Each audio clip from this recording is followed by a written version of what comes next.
Brush పాడైపోతుంది. ఇది brush కలర్లు వేసుకునే బ్రష్ మనం వేసుకోవద్దా? కలర్లు వేసుకోవద్దా? అలా పాడు చేసేస్తావా? ఏ వస్తువు అయినా నా అమ్మ కాదే అమ్మ. ఎంత గద్దర తల్లి అయిపోయి వింటున్నానా? లేగో అస్తమాటలు ఇంకా మీదకి రావడమేనా? బ్రష్ పాడైపోద్ది చూడు, తీస్తానుండమ్మా. ఆ తాడు చూడండి అలా కొరికేసింది. ఇప్పుడు మళ్ళీ నన్నేమో కర్రమంటుంది. అమ్మనే బెదిరిచ్చేస్తున్నావు. నీకు అన్నం ఎలా పెట్టాలి? ఇంకా నేను అన్నం తినిపించకపోతే నువ్వు తినవు, మళ్ళీ బిల్డప్లు ఎత్తావు, నన్ను అలా అంటున్నావు. నీ సంగతి అన్నయ్యలు ఇద్దరికి చెప్పనా? ఏమో బ్రష్ పోద్ది నానా, బ్రష్ పోద్ది నాన్న. అమ్మమ్మమ్మమ్మ పాడైపోద్ది నాయన.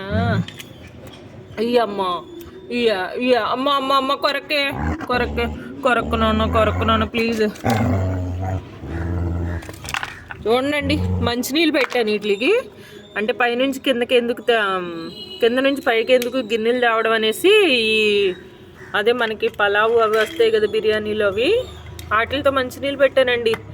తీసుకెళ్ళలేదు కిందకన్నా కోపంతో చూడండి ఎలా కొరికి పెట్టేసింది. అన్నీ ఇలా నాశనం పెట్టేస్తుందండి. అమ్మ అమ్మ అమ్మ అమ్మ అమ్మ అమ్మ అమ్మ అమ్మ నా అమ్మ కాదు కన్నయ్య బాబు నానా నేను మీ మమ్మీని కదరా కన్నయ్య ప్లీజ్ రా, బ్రష్ పాడు చేయకురా నానమ్మ పాడు చేయకురా.